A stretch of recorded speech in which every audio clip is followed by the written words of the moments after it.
जय हिंद साथियों, आप लोग कैसे हैं? उम्मीद करता हूं कि आप लोग बहुत ही बढ़िया होंगे। ठीक है, तो आज की इस वीडियो में हम लोग क्लास टेंथ का आज हम लोग पूरा हिंदी निचोड़ हिंदी का कम ऑब्जेक्टिव याद करने वाले। इस वीडियो में हम आपको सभी के सभी ऑब्जेक्टिव 100% हम आपको याद करवा देंगे। इसलिए आप लोगों का काम रहेगा कि कम से कम आप लोग इस वीडियो को आप लोग 500 लोगों के पास, 500 विद्यार्थियों के पास जरूर आप लोग शेयर करिएगा। ठीक है, इस वीडियो में सभी ऑब्जेक्टिव आपको कवर याद करवा देंगे, यानी गद्य खंड और पद खंड दोनों ऑब्जेक्टिव याद करवा देंगे। आप लोग को वीडियो को शुरू से अंत तक बने रहना और आप लोग वीडियो को लाइक करते रहिए और बीच बीच में आप लोग को शेयर कर देना। कम से कम 5 लोगों के पास इस वीडियो के पास शेयर करना है। चलिए तो स्टार्ट करते हैं। पहला गद्य खंड है। क्या है? गद्य खंड है। और गद्य खंड में चैप्टर का नाम आपका है पहला कि श्रम विभाजन और जाति प्रथा, जिनके लेखक आपको भीमराव अंबेडकर है। ठीक है, देखिएगा पहला क्वेश्चन आप लोगों के पास है कि श्रम विभाजन और जाति प्रथा पाठ की कौन सी विधा है? तो यह एक प्रकार का निबंध है। श्रम विभाजन जाति प्रथा एक प्रकार का निबंध है। दूसरा नंबर क्वेश्चन है कि श्रम विभाजन और जाति प्रथा के लेखक कौन है? तो ये आपको भीमराव अंबेडकर जी है। कौन है? भीमराव अंबेडकर हैं। राइट आंसर आपका क्या हो जाएगा? भीमराव अंबेडकर। क्वेश्चन नंबर 3 में कह रहा है कि बाबा साहेब भीमराव अंबेडकर का जन्म कब हुआ था? तो बाबा साहेब भीमराव अंबेडकर का जन्म 14 अप्रैल 1891 ईस्वी में हुआ था। क्वेश्चन नंबर 4 में कह रहा है कि बाबा साहेब भीमराव अम्बेडकर का जन्म कहाँ हुआ था? तो इनका जन्म मध्य प्रदेश के महू गांव में हुआ था। राइट आंसर आपका क्या हो जाएगा? तो मध्य प्रदेश महू गांव में हो जाएगा। मध्य प्रदेश के महू गांव में। ओके। क्वेश्चन नंबर 5 में कह रहा है कि भीमराव अम्बेडकर का जन्म किस परिवार में हुआ था? तो इनका हुआ था जन्म आपको दलित परिवार में। ओके। क्वेश्चन नंबर 6 में कह रहा है कि मानव मुक्ति के पुरोधा किसे कहा जाता है? तो मानव मुक्ति के पुरोधा भीमराव अम्बेडकर को कहा जाता है। क्वेश्चन नंबर 7 में कह रहा है कि किसके प्रोत्साहन राशि पर भीमराव अंबेडकर उच्च शिक्षा प्राप्त करने के लिए न्यूयॉर्क और फिर वहां से लंदन गए? तो ये गए किसके कहने पर? तो बड़ौदा नरेश के कहने पर। राइट आंसर आपका बड़ौदा नरेश के कहने पर हो जाएगा। नेक्स्ट क्वेश्चन, क्वेश्चन नंबर 8 में कह रहा है कि भीमराव अंबेडकर के चिंतन व रचनात्मकता के प्रमुख प्रेरित व्यक्ति कौन रहे? तो ये रहे आपको बुद्ध रहे, कबीर रहे और ज्योतिबा फुले रहे। बुद्ध, कबीर, ज्योतिबा फुले। क्वेश्चन नंबर 9 में कह रहा है कि भारत के संविधान निर्माण में किस की अहम भूमिका थी? तो भीमराव अंबेडकर की अहम भूमिका थी भारत के संविधान के निर्माण में। क्वेश्चन नंबर 10 में कह रहा है कि भीमराव अंबेडकर की मृत्यु कब हुई या कहाँ हुई? तो भीमराव अंबेडकर की मृत्यु हुई थी आपको दिसंबर 1956 में दिल्ली में हुई थी। कहाँ थी? दिसंबर में 1956 में हुई थी। क्वेश्चन नंबर 11 में कह रहा है कि द कास्ट इन इंडिया के लेखक कौन है? द कास्ट इन इंडिया के लेखक भीमराव अंबेडकर जी है। क्वेश्चन नंबर 12 में कह रहा है कि बुद्धिज्म एंड कम्युनिज्म के लेखक कौन है? तब भीमराव अंबेडकर साहब है। राइट आंसर आपका भीमराव अंबेडकर हो जाएगा। क्वेश्चन नंबर 13 में कह रहा है कि बुद्धा एंड हिज धम्मा के लेखक कौन है? यह बुद्ध एंड हिज धम्मा के लेखक कौन है? तब भीमराव अंबेडकर है, यानी बाबा साहेब है। ओके। अगर कहीं प्यारे साथियों अगर पढ़ने में अगर बाय मिस्टेक से मिस हो जाता है, गलती हो जाता है, तो उसके लिए हम आप पहले से हम माफ़ी मांगते हैं। ओके। चलिए क्वेश्चन नंबर 14 में करा है कि बाबा साहब अम्बेडकर का संपूर्ण वक्तव्य या वांग्मय कितने खंडों में किया गया है? तो इनका जो खंड किया गया आपको 21 खंडों में बांटा गया है। 15 में करा श्रम विभाजन और जाति प्रथा बाबा साहेब अम्बेडकर के किस भाषण से लिया गया है? तो ये लिया गया आपको श्रम विभाजन जाति प्रथा एनिहिलेशन ऑफ कास्ट से लिया गया है।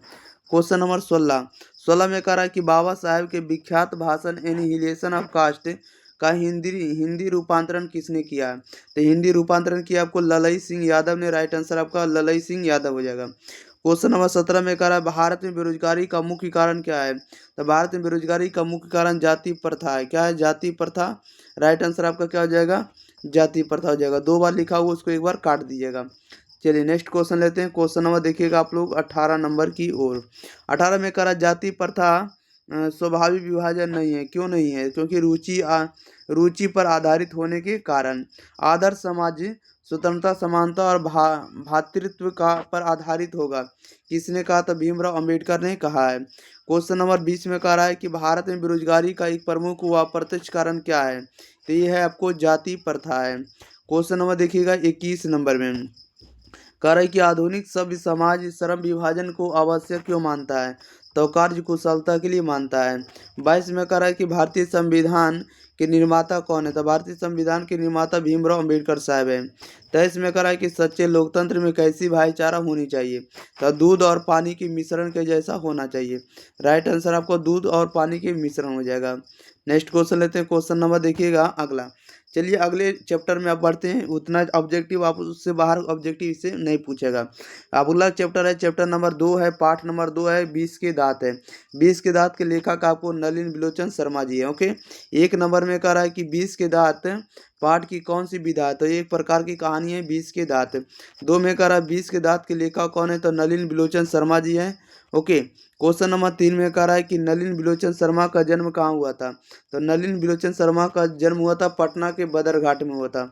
4 में कह रहा नलिन बिलोचन शर्मा की स्कूल की पढ़ाई कहाँ से हुई थी, तो इनकी पढ़ाई हुई थी पटना कॉलेजिएट स्कूल से। राइट आंसर आपका पटना कॉलेजिएट स्कूल हो जाएगा। 5 में कह रहा है कि किस विश्वविद्यालय से नलिन बिलोचन शर्मा ने संस्कृत और हिंदी में एमए किया था, तो पटना विश्वविद्यालय से आपको नलिन बिलोचन शर्मा जी संस्कृत और हिंदी में एमए किए थे। ओके, पटना विश्वविद्यालय से। क्वेश्चन नंबर 6 में कह रहा है कि साहित्य का इतिहास दर्शन किसकी रचना है, तो साहित्य का इतिहास दर्शन आपको नलिन बिलोचन शर्मा जी का है। क्वेश्चन नंबर 7 में कह रहा है कि 20 के दांत कहानी किस कहानी संग्रह से ली गई, तो 20 के दांत तथा अन्य कहानियों से। राइट आंसर आपका देख लीजिएगा 20 के दांत तथा अन्य कहानियों से हो जाएगा। ओके, क्वेश्चन नंबर 8 में कह रहा है 20 के दांत कहानी किस के अनेक अंतर विरोधियों को उजागर करती है, तो यह करते हैं आपको मध्यम वर्ग के लोगों को। क्वेश्चन नंबर देखिएगा 9 में कह रहा है कि सेन साहब की कार किस रंग की थी, तो काले रंग की। राइट आंसर आपको काले रंग हो जाएगा। 10 में कह रहा सेन साहब की कार की कीमत कितनी थी, तो 7500। राइट आंसर आपका 7500 हो जाएगा। 11 में कह रहा सेन साहब के यहाँ गिरधर लाल क्या था, तो गिरधर लाल किरानी था। राइट आंसर आपको किरानी हो जाएगा। क्वेश्चन नंबर देखिएगा 12 कह रहा है कि यहाँ मेन की जगह सेन कर दिएगा। ठीक है, सेन साहब के बेटे का नाम क्या था, कासू या खोखा था। राइट आंसर आपका कासू या खोखा हो जाएगा। अगले क्वेश्चन लेते हैं। क्वेश्चन नंबर देखिएगा 13 नंबर कह रहा है कि घर के बनाए सभी मामलों में कौन अपवाद था, तो घर के बनाए सभी मामलों में कौन अपवाद था, तो कासू या खोखा था। राइट आंसर आपका कासू या खोखा हो जाएगा। क्वेश्चन नंबर 14 में कह रहा सेन साहब अपनी पुत्रियों को मानते थे, क्या मानते थे, कठपुतली। ओके, क्वेश्चन नंबर 15 में कह रहा है मदन ने कासू के कितने दांत तोड़े थे, तो 2 दांत तोड़े थे, यानी खोखा कह सकते हैं, खोखा के 2 दांत तोड़ दिए थे मदन ने। क्वेश्चन नंबर 16 मदन और कासू के बीच किस खेल को लेकर विवाद हुआ था, तो लट्टू के खेल को। ओके, क्वेश्चन नंबर 17 में कह रहा है कि सेन साहब के ड्राइवर किसे धक्का दिया था, तो मदन को दिया था। ओके, नेक्स्ट क्वेश्चन लेते हैं। क्वेश्चन नंबर देखिएगा 18 नंबर में। 18 नंबर में कह रहा है कि बंगले के पिल्ले और गली के कुत्ते की लड़ाई किस कहानी में दर्शाया गया था, ये 20 की दांत की कहानी में दर्शाया गया है। 19 में कह रहा है कि ऐसे ही लड़के आगे चलकर चोर डाकू बनते हैं, किसने कहा, तो सेन साहब ने कहा था। ओके, नेक्स्ट क्वेश्चन लेते हैं। क्वेश्चन नंबर देखिएगा आप लोग 20 नंबर की ओर। 20 नंबर में कह रहा है मदन के लिए क्या खाना मामूली बात थी, तो मदन के लिए मार खाना मामूली बात थी। ओके, क्वेश्चन नंबर 21 में कह रहा है सीमा रजनी आलो और शेफाली आरती पांचों किसकी बहनें थी, तो खोखा की थी। ओके, क्वेश्चन नंबर 22 में कह रहा है कि खोखा के दांत किसने तोड़ा था, तो मदन ने तोड़ा था। कितने दांत, तो 2 दांत तोड़ दिए थे। क्वेश्चन नंबर 23 में कह रहा है कि सेन साहब की आंखों का तारा कौन था, तो खोखा था। क्वेश्चन नंबर 24 में कह रहा है किसके अनुसार सेन साहब ने सिद्धांतों को भी बदल दिया था, तो सेन साहब खोखा के अनुसार सेन साहब ने अपने सिद्धांतों को बदल दिया था। ओके, क्वेश्चन नंबर 25 में कह रहा सेन साहब की 5 लड़कियां कैसी थी, तो मूर्ख थी। राइट आंसर आपका मूर्ख हो जाएगा। अगले चैप्टर नंबर हम लोग लेते हैं 3 नंबर की ओर। चैप्टर नंबर 3 है जिसका नाम है भारत से हम क्या सीखे। इनके लेखक मैक्स मूलर जी हैं, फ्रेडरिक मैक्स मूलर हैं। 1 नंबर में कह रहा भारत से हम क्या सीखे पाठ की कौन सी विधा है, तो यह भारत से हम क्या सीखे एक प्रकार का भाषण है। 2 में कह रहा भारत से हम क्या सीखे पाठ के लेखक कौन है, तो मैक्स मूलर है। राइट आंसर आपका मैक्स मूलर हो जाएगा। क्वेश्चन नंबर 3 में कह रहा है कि मैक्स मूलर का पूरा नाम क्या था, मैक्स मूलर का पूरा नाम हुआ फ्रेडरिक मैक्स मूलर हुआ। 4 में कह रहा है मैक्स मूलर का जन्म कहाँ हुआ था, जर्मनी में हुआ था। क्वेश्चन नंबर 5 में कह रहा है मैक्स मूलर का जन्म कब हुआ था, 6 दिसंबर 1923 को हुआ था। नेक्स्ट क्वेश्चन लेते हैं। क्वेश्चन नंबर देखिएगा आप लोग अगले। चलिए, क्वेश्चन नंबर 6 में कह रहा है कि मैक्स मूलर के कितने वर्ष के थे, मैक्स मूलर कितने वर्ष के थे, मैक्स मूलर कितने वर्ष के थे जब उनके पिता की मृत्यु हो गई थी। तो चलिए यहाँ पर देख लेते हैं मैक्स मूलर कितने वर्ष के थे जब उनके पिता का मृत्यु हो गया था, तो मैक्स मूलर मात्र 4 वर्ष के थे। कितने वर्ष के थे, तो 4 वर्ष का। राइट आंसर आपका 4 ईयर्स हो जाएगा। 7 में कह रहा है मैक्स मूलर के पिता का नाम क्या था, तो विल्हेम मैक्स मूलर था। 8 में कह रहा है मैक्स मूलर ने किस देश को सर्वाधिक संपदा से परिपूर्ण बताया? तो भारत को। राइट आंसर आपका भारत हो जाएगा। क्वेश्चन नंबर 9 में कह रहा है कि मैक्स मुलर ने किस आयु में लिपजिंग विश्वविद्यालय में संस्कृत भाषा में अपना अध्ययन आरंभ किया है? तो 18 वर्ष के उपरांत। कितने वर्ष के उपरांत? 18 वर्ष। 10 नंबर में कह रहा है कि कठ और केन आदि उपनिषदों का जर्मन भाषा में अनुवाद किसने किया? तो मैक्स मुलर ने किया। राइट आंसर आपका मैक्स मुलर जी हो जाएगा। क्वेश्चन नंबर 11 में कह रहा है कि मेघदूत का जर्मन भाषा में अनुवाद किसने किया था? तो मैक्स मुलर ने किया था। 12 में कह रहा है कि स्वामी विवेकानंद ने किसे वेदांतियों का वेदांती कहा है? तो मैक्स मुलर जी को कहा। राइट आंसर आपका मैक्स मुलर जी हो जाएगा। 13 में कह रहा है मैक्स मुलर को किसने वेदांतियों का वेदांती कहा है? तो स्वामी विवेकानंद ने कहा है। क्वेश्चन नंबर 14 कह रहा है महारानी विक्टोरिया को किसे नाइट की उपाधि दी थी? तो मैक्स मुलर ने। 15 में कह रहा है मैक्स मुलर का निधन कब हुआ था? 28 अक्टूबर 1900 को। क्वेश्चन नंबर 16 में कह रहा है भारत से हम क्या सीखे? भाषण का हिंदी रूपांतरण किसने किया? तो डॉक्टर भवानी शंकर त्रिवेदी ने किया। ओके। क्वेश्चन नंबर देखिएगा आप लोग 17 नंबर, सच्चे भारत का दर्शन कहाँ हो सकता है? तो ग्रामीण भारत में। 18 में करा किस गवर्नर जनरल के समय 172 दारिस नामक सोने के सिक्के से भरा घड़ा मिला था? तो वारेन हेस्टिंग्स के समय। क्वेश्चन नंबर आपको 19 कह रहा है कि निवृत्त विद्या का संबंध किससे है? तो मानव विज्ञान से है। क्वेश्चन नंबर देखिएगा 20 नंबर कह रहा है कि सर विलियम जॉन समुद्री यात्रा करते भारत कब पहुंचे थे? तो 1783 में पहुंचे थे। 21 में करा दारिस नामक सोने की सिक्कों से भरा घड़ा किसे मिला था? तो वारेन हेस्टिंग्स को मिला था। ये 22 में करा किसके अध्ययन क्षेत्र में भारत के कारण नवजीवन संचार हो चुका है? तो नीति कथा के कारण। नेक्स्ट क्वेश्चन नंबर देखिए 23 नंबर कह रहा है कि यूनान और रोम के संपूर्ण साहित्य से कहीं अधिक विशाल क्या है? तो संस्कृत भाषा और साहित्य है। नेक्स्ट क्वेश्चन लेते हैं। क्वेश्चन नंबर देखिएगा आप लोग 24 नंबर की ओर। 24 नंबर में कह रहा है कि सबसे पुरानी भाषा कौन सी है? तो सबसे पुरानी भाषा संस्कृत है। अगला चैप्टर आते हैं चैप्टर नंबर 4 नंबर कह रहा है चैप्टर नंबर 4 यानी पार्ट नंबर 4 है नाखून क्यों बढ़ते हैं? इनके लेखक आपको हजारी प्रसाद द्विवेदी जी है। 1 नंबर में कह रहा है नाखून क्यों बढ़ते हैं, यह पाठ कौन सी विधा है? तो यह एक प्रकार का ललित निबंध है। 2 में कह रहा नाखून क्यों बढ़ते हैं, पाठ के लेखक कौन है? तो हजारी प्रसाद द्विवेदी जी हैं। नेक्स्ट क्वेश्चन नंबर लेते हैं 3 नंबर की ओर। करा हजारी प्रसाद द्विवेदी का जन्म कब हुआ था? तो 1907 में। क्वेश्चन नंबर 4 में करा हजारी प्रसाद द्विवेदी का जन्म कहाँ हुआ था? तो छपरा बलिया उत्तर प्रदेश में होता। 5 में करा हजारी प्रसाद द्विवेदी जी की मृत्यु कब हुई थी? तो 1979 ईस्वी में दिल्ली में हुआ था। क्वेश्चन नंबर अगला में कह रहा है कि अशोक के फूल किसकी रचना? तो अशोक के फूल हजारी प्रसाद द्विवेदी जी की रचना है। क्वेश्चन नंबर लेते हैं 7 नंबर कह रहा आलोक पर्व जो है किसकी रचना? तो आलोक पर्व आपको हजारी प्रसाद द्विवेदी जी की रचना है। 8 नंबर में कह रहा है कि वान भट्ट की आत्मकथा किसकी रचना? तो हजारी प्रसाद द्विवेदी जी की रचना है। 9 में कह रहा है कि इस रचना पर हजारी प्रसाद द्विवेदी को साहित्य अकादमी पुरस्कार मिला था? तो आलोक पर्व पर मिला था। क्वेश्चन नंबर हम लोग लेते हैं 10 नंबर में। 10 नंबर में कह रहा नाखून क्यों बढ़ते हैं, यह प्रश्न लेखक से किसने पूछा था? तो उसकी छोटी लड़की ने पूछा था। 11 में कह रहा नाखून क्यों बढ़ते हैं, यह निबंध किस ग्रंथ से लिया गया है? तो द्विवेदी ग्रंथावली से लिया गया है। 12 में कह रहा है कि पुराने का मुँह सब समय वांछनीय ही नहीं होता, यह पंक्ति किस शीर्षक कविता से है? यह किस पाठ से? तो नाखून क्यों बढ़ते हैं से लिया गया है। क्वेश्चन नंबर देखिएगा 13 नंबर में कह रहा है कि किस देश के लोग बड़े बड़े नाखून रखना पसंद करते हैं? तो गौड़ देश के लोग या गौड़ देश के लोग। 14 में कह रहा है कि अनाम दास का पोथा उपन्यास किस लेखक की कृति है? तो हजारी प्रसाद द्विवेदी की कृति है। 15 में कह रहा हजारी प्रसाद द्विवेदी ने निर्लज अपराधी किसे कहा है? तो निर्लज अपराधी नाखून को कहा है। क्वेश्चन नंबर 16 नंबर की ओर।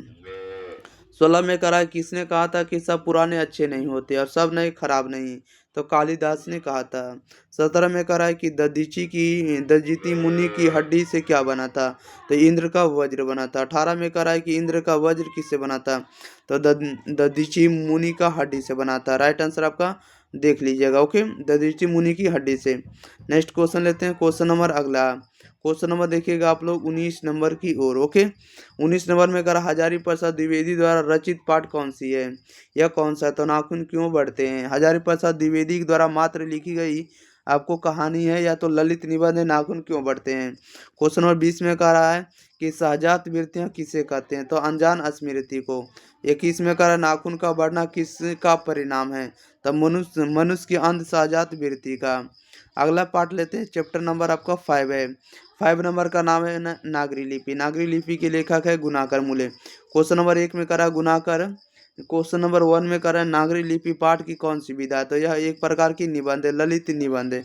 क्या सॉरी, कहने का मतलब हुआ नागरी लिपि एक प्रकार का क्या है? तो ऐसे है, निबंध है।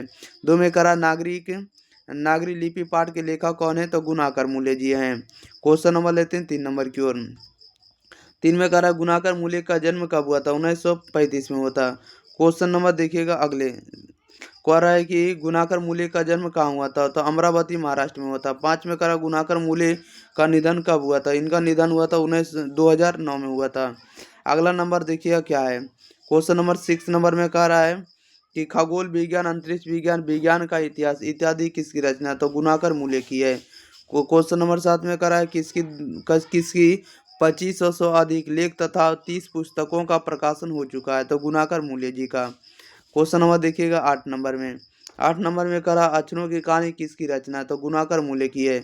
9 में करा प्राचीन भारत के महान वैज्ञानिक किसकी रचना है? तो गुणाकर मूले जी की है। क्वेश्चन नंबर 10 में करा मेंडलीफ महान वैज्ञानिक, सौरमंडल, सूर्य, नक्षत्र, लोक, भारतीय लिपियों की कहानी, अंतरिक्ष यात्रा, ब्रह्मांड परिचय इत्यादि किसकी रचना है? तो गुणाकर मूले जी की रचना है। क्वेश्चन नंबर लेते हैं 11 नंबर में। 11 नंबर में करा नागरी लिपि पाठ गुणाकर मूले की किस पुस्तक से ली गई है? तो यह ली गई है, आपको किससे ली गई है बताइएगा। तो इसका जो राइट आंसर हो जाएगा भारतीय लिपियों की कहानी से हो लिया गया। ओके। 12 में कह रहा है कि नागरी लिपि के प्रारंभिक लेख जो लिखे गए हैं ये कहाँ से प्राप्त हुए हैं? तो ये हुए आपको प्राप्त दक्षिण भारत से हुए हैं। क्वेश्चन नंबर 13 कह रहा हिंदी तथा इसकी विविध बोलियां किस भाषा से बोली जाती है? तो देवनागरी लिपि में बोली जाती है। क्वेश्चन नंबर देखिएगा आप लोग 15 नंबर, कह रहा है कि 15वीं सदी के विजयनगर के शासकों ने अपने लेखों के लिए किस लिपि का प्रयोग किया था? तो नंदी नागरी लिपि का प्रयोग किया था। नेक्स्ट क्वेश्चन लेते हैं। क्वेश्चन नंबर देखिएगा आप लोग 15 नंबर की ओर। 15 नंबर में कह रहा है कि दोहा कोश जो है किसकी रचना है? तो सरहद पाद की रचना है। 16 नंबर में कह रहा है कि रामायण किस भाषा में लिखी हुई है? तो संस्कृत भाषा में है। 17 में कह रहा है कि तमिल, मलयालम, तेलुगु, कन्नड़ भाषाएं हैं, दक्षिण भारत की भाषाएं हैं। अगला क्वेश्चन नंबर देखिएगा 19 नंबर में। 19 नंबर में कह रहा है कि नागरी लिपि के लिए कब से मिलने लगे थे? तो 9वीं सदी से मिलने लगे थे। क्वेश्चन नंबर 19 में कह रहा है कि भारत में बेतमा दान पत्र किस समय का है? तो 1020 ईस्वी का है। क्वेश्चन नंबर 20 में कह रहा है विजयनगर के शासकों के लिए किस लिपि में है? तो नंदी नागरी लिपि में मिलते हैं। क्वेश्चन नंबर देखिएगा 21 नंबर की ओर। 21 में कह रहा है कि परमार शासक भोज कहाँ के रहने वाले थे? तो धारा नगरी के शासक थे। 22 में कह रहा है कि कह रहा है कि करीब कितने वर्ष पहले पहली बार देवनागरी लिपि के टाइप बने थे? तो 2 सदी वर्ष पहले बने थे। क्वेश्चन नंबर 23 कह रहा है कि केरल के शासकों ने अपने सिक्कों या सिक्के पर देवनागरी लिपि में क्या लिखवाया था? तब वीर केरला से लिखाया था। क्या लिखाया था? वीर केरला से। अगला चैप्टर नंबर देखिएगा आप लोग 6 नंबर की ओर। 6 नंबर का नाम है बहादुर चैप्टर है। लेखक है अमरकांत है। बहादुर के लेखक जो आपको राइटर अमरकांत जी हैं। 1 नंबर में कह रहा है बहादुर पाठ की कौन सी विधा है? तो बहादुर एक प्रकार की कहानी है। 2 में कह रहा है बहादुर पाठ के लेखक कौन है? तो अमरकांत मिलते हैं। अमरकांत का जन्म कब हुआ? अमरकांत का जन्म हुआ जुलाई 1925 में हुआ था। अगले क्वेश्चन लेते हैं। क्वेश्चन नंबर देखिएगा 4 नंबर की ओर। कह रहा है कि अमरकांत का जन्म कब हुआ? अमरकांत का जन्म कहाँ हुआ था? तो नगर बलिया उत्तर प्रदेश में हुआ था। 5 में कह रहा अखिल भारतीय कहानी प्रतियोगिता में किसकी कहानी को डिप्टी कलेक्टरी से पुरस्कृत किया गया है? तो अमरकांत जी को। क्वेश्चन नंबर 6 में कह रहा जिंदगी और जोंक जो है किसकी रचना है? तो अमरकांत जी की है। क्वेश्चन नंबर देखिएगा 7 नंबर, कह रहा है कि देश के लोग, मौत का नगर, मित्र मिलन, कुहासा आदि किसकी रचना? तो अमरकांत जी की है। 8 में कह रहा लेखक के लड़के का नाम क्या था? किशोर था। 9 में कह रहा लेखक की पत्नी का नाम क्या था? तो निर्मला था। अगले क्वेश्चन नंबर देखिएगा 10 नंबर, कह रहा बहादुर ने किसे पीटा था? तो बहादुर ने किसे पीटा था आप लोग यहाँ पर देख लीजिएगा इसका आंसर। बहादुर ने भैंस को पीटा था, ये आप लोग को भी पता होगा। बहादुर किसको पीटे थे? तो भैंस को पीटे थे। बहादुर से मार खाकर भैंस भागी भागी किसके पास आई थी? तो माँ के पास चली आई थी। 12 में कह रहा है कि बहादुर अपने घर से कितने रुपए लेकर भागा था? तो 2 रुपये लेकर भागा था। कह रहा है कि अगला कह रहा है कि अपनी माँ से मार खाकर बहादुर कहाँ छुप गया था? तो जंगल की झाड़ियों में छिप गया था। 14 में कह रहा बहादुर कितने वर्ष का था? तो 12-13 वर्ष का था। 15 में कह रहा बहादुर लेखा के यहाँ क्या था? तो एक प्रकार के नौकर था। क्वेश्चन नंबर देखिएगा आप लोग 16 नंबर कह रहा बहादुर का उम्र कितना था? तो 12 वर्ष का था। बहादुर का उम्र कितना था? 12 वर्ष का। 12-13 बोला जा रहा है।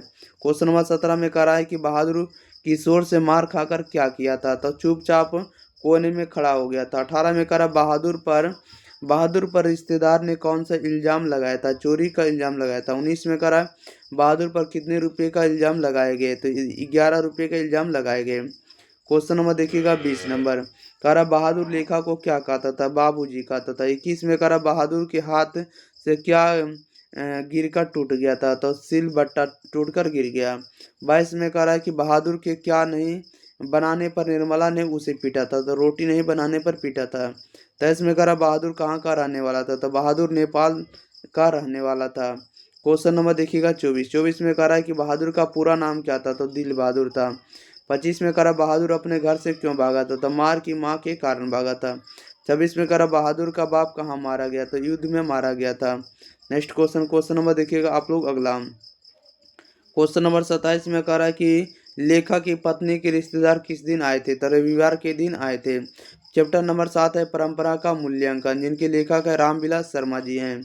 अगले चैप्टर नंबर आपको 7 का फर्स्ट क्वेश्चन है कि लेखक रामविलास शर्मा को उनकी किस रचना पर साहित्य अकादमी पुरस्कार मिला था? तो निराला की साहित्य साधना पर मिला था पुरस्कार। क्वेश्चन नंबर 2 में कह रहा है यथेष्ट शब्द का अर्थ क्या होता है? तो पर्याप्त होता है, यानी अधिक होता है। नेक्स्ट क्वेश्चन लेते हैं क्वेश्चन नंबर अगले। क्वेश्चन नंबर देखिएगा आप लोग 3 नंबर में कह रहा मनुष्य और परिस्थिति का संबंध किससे है? तो द्वंद्वात्मक से है। 4 में कह रहा परंपरा का मूल्यांकन क्या है? तो निबंध है। क्वेश्चन नंबर 5 में कह रहा लेखक रामविलास शर्मा के गांव का नाम क्या था? तो उच्च गांव सानी था। राइट आंसर आपका उच्च गांव सानी हो जाएगा। चलिए चैप्टर नंबर हम लोग 8 नंबर लेते हैं। चैप्टर नंबर 8 का नाम है जीत जीत मैं निरखत हूँ। लेखक है पंडित बिरजू महाराज हैं। 1 में कह रहा जीत जीत मैं निरखत हूँ पाठ की कौन सी विधा? तो यह एक प्रकार का साक्षात्कार है, इंटरव्यू है। 2 में कह रहा जीत जीत मैं निरखत हूँ पाठ के रचनाकार कौन है? पंडित बिरजू महाराज जी हैं। क्वेश्चन नंबर देखिएगा 3 नंबर कह रहा है कि पंडित बिरजू महाराज का जन्म कहाँ हुआ? सॉरी कब हुआ था? तो इनका जन्म जो हुआ था आपको 4 फरवरी 1938 को हुआ था। 4 में कह रहा है पंडित बिरजू महाराज का जन्म कहाँ हुआ था? लखनऊ में हुआ था। 5 में कह रहा है पंडित बिरजू महाराज कितने वर्ष के थे जब उनके पिता का देहांत हो गया था? तो 9.5 वर्ष के थे। नेक्स्ट क्वेश्चन नंबर देखिएगा आप लोग 6 नंबर में कह रहा है कि पंडित बिरजू महाराज के चाचा का नाम क्या था? तो शंभू महाराज था। 7 में कह रहा पंडित बिरजू महाराज के गुरु कौन थे? तो पिताजी थे। 8 में कह रहा पंडित बिरजू महाराज अपना जज किसे मानते थे? तो अम्मा को मानते थे। क्वेश्चन नंबर 9 में कह रहा है कि जब पंडित बिरजू महाराज को संगीत नाटक अकादमी अवार्ड मिला था तब उनकी आयु कितनी थी? तो 27 वर्ष थी। 10 में कह रहा है पंडित बिरजू महाराज खुद को किसके शागिर्द मानते थे? तो पिताजी के शागिर्द मानते थे।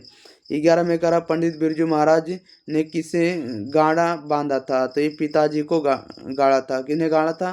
तो आपको पिताजी को। राइट आंसर आपका पिताजी हो जाएगा। क्वेश्चन नंबर 12 में कह रहा पंडित बिरजू महाराज किसके पर्याय माने जाते हैं? तो नृत्य के पर्याय माने जाते हैं। 13 में कह रहा पंडित बिरजू महाराज की नृत्य शैली कौन सी थी? तो कथक थी। 14 में कह रहा पंडित बिरजू महाराज का जन्म लखनऊ के किस पीढ़ी में हुआ था? तो 7वीं पीढ़ी में इनका जन्म हुआ था। क्वेश्चन नंबर 15 में कह रहा है कि बिरजू महाराज की कितनी बहनें थी? तो 3 बहनें थी। 16 में कह रहा पंडित बिरजू महाराज की सबसे छोटी बहन की उससे कितने वर्ष की बड़ी थी? तो देखिएगा इसका जो राइट आंसर हो जाएगा कितने वर्ष की थी? तो यहाँ पर आ जाएगा आपको 8 वर्ष की बड़ी थी। कितने वर्ष की? उनसे 8 वर्ष की बड़ी थी। राइट आंसर आपका क्या हो जाएगा? सॉरी चलिए ठीक है। हाँ क्वेश्चन नंबर देखिएगा आप लोग 17 अगर पंडित बिरजू महाराज की सबसे बड़ी बहन उससे कितने वर्ष की बड़ी थी? अगर छोटी पूछेगा तो छोटी कितने? तो 8 वर्ष हो जाएगा। बड़ी पूछेगा तो 15 वर्ष बड़ी थी।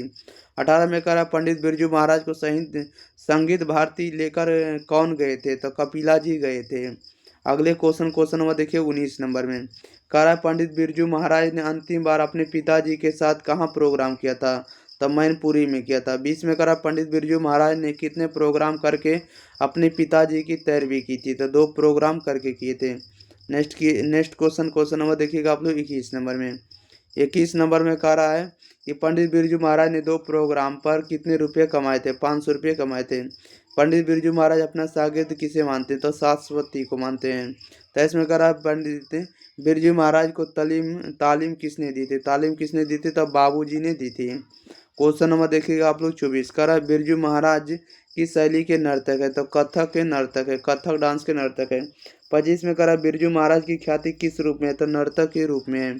26 में कह रहा है कि शंभू महाराज बिरजू महाराज के कौन थे? तो चाचा थे, अंकल थे। कह रहा है कि हलकारे का अर्थ क्या होता है? तो संदेश वाहक होता है। अगले क्वेश्चन नंबर 28।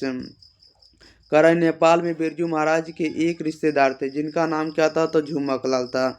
29 में कह रहा है जब दिल्ली में हिंदू मुस्लिम दंगे होने लगे तो डर के मारे बिरजू महाराज और उनकी अम्मा कहाँ चले गए थे?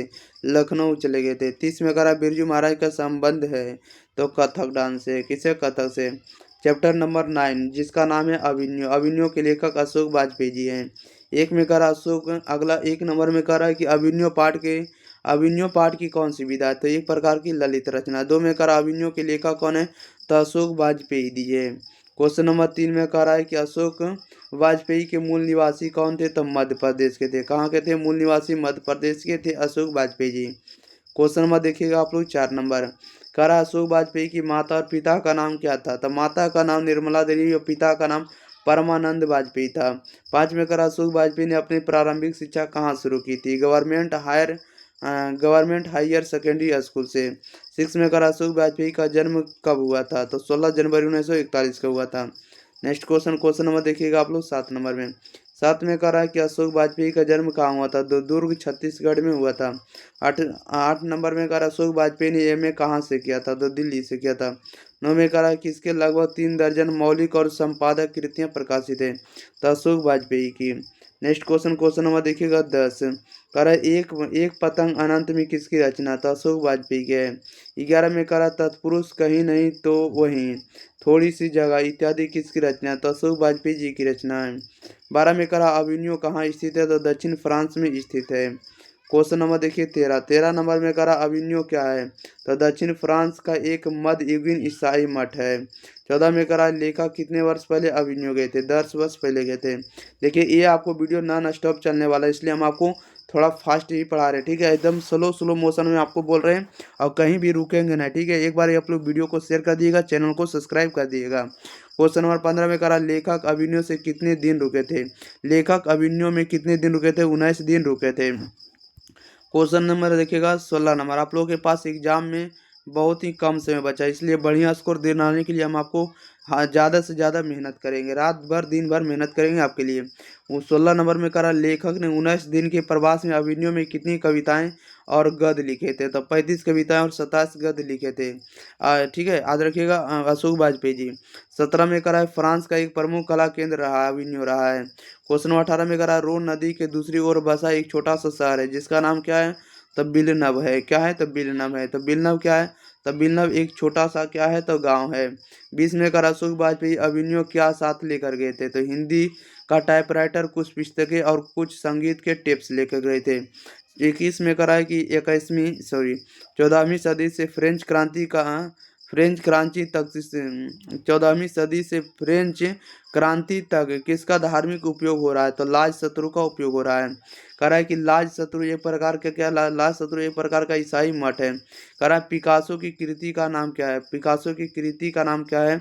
आप लोग देखिएगा यहाँ पर आप लोग के पास आ रहा है। चलिए, तो पिकासो की कृति का जो नाम है आपको मादा मोलेज दा अभिन्यो है। 24 में कह रहा है कि रोन नदी के किनारे बसे शहर का नाम क्या था? अभिन्यो है। 25 में कह रहा है कि प्रत्येक वर्ष अभिन्यो में कैसा समारोह आयोजित होता था? रंगारंग समारोह आयोजित होता था। अगर आप लोग को फास्ट लगेगा तो इसको आप लोग स्लो करके देख लीजिएगा, ठीक है। ऐसे हम आपको एकदम पूरा स्लो मोशन में ही बोल रहे हैं। 26 में कह रहा है कि बिलनव और अभिन्यो के बीच कौन सी नदी है? तो रोन नदी निकलती है। क्वेश्चन नंबर देखिएगा आप लोग 27। कह रहा है कि अभिन्यो क्या है? तो अभिन्यो एक प्रकार का ईसाई मठ है। 28 में कह रहा अभिन्यो में रहकर लगभग 30 संयुक्त कविताएं लिखने वाले अति यथार्थवादी कवि कौन है? तो आंद्रे बित्रा है, रेने शाह है और पॉल एलुआर सभी हैं, ये सभी हैं, ठीक है। 29 में कह रहा है कि अशोक वाजपेयी की ललित रचना क्या है? तो अभिनयो है। क्वेश्चन नंबर 20 में करा अविन्यो दक्षिण फ्रांस में रोन नदी के किनारे बसा कैसा शहर है? तो पुराना शहर है। 30 में करा लेखक अविन्यो किस लिए गए थे? तो समारोह में भाग लेने के लिए। 32 में करा पीटकर ब्रूक का विवाद प्रश्न महाभारत कहाँ का था? तो अविन्यो में था। क्वेश्चन नंबर देखिएगा आप लोग 33 करा लाज शत्रु को किसने बनवाया था? तब फ्रेंच शासकों ने बनवाया था। 34 में करा है कि कारथुसियन संप्रदाय का एक ईसाई मठ है, तो लाज शत्रु है। 35 में करा जार शाही कहाँ का है? तो जार शाही कहाँ है? तो रूस में है। राजा को जार कहा जाता है रूस में। 10 नंबर चैप्टर है जिसका नाम है मछली। मछली के लेखक विनोद कुमार शुक्ल जी हैं। 1 नंबर में करा मछली पाठ की कौन सी विधा है? तो मछली एक प्रकार की कहानी है। 2 में करा मछली पाठ के लेखक कौन है? तो विनोद कुमार शुक्ल जी हैं। क्वेश्चन नंबर देखिएगा आप लोग 3 नंबर में करा विनोद कुमार शुक्ल का जन्म कब हुआ था? तो 1 जनवरी 1937 को। 4 में करा विनोद कुमार शुक्ल का जन्म कहाँ हुआ था? तो राजनांदगांव छत्तीसगढ़ में हो। 5 में करा विनोद कुमार शुक्ल किस विश्वविद्यालय के एसोसिएट प्रोफेसर रहे हैं या थे? तो इंदिरा गांधी कृषि विश्वविद्यालय के प्रोफेसर रहे विनोद कुमार शुक्ल जी। क्वेश्चन नंबर देखिएगा 6 में करा नौकर की कमीज किसकी उपन्यास है? तो विनोद कुमार शुक्ल की उपन्यास है। 7 में करा पेड़ पर कमरा और महाविद्यालय पेड़ पर कमरा और महाविद्यालय किसकी दो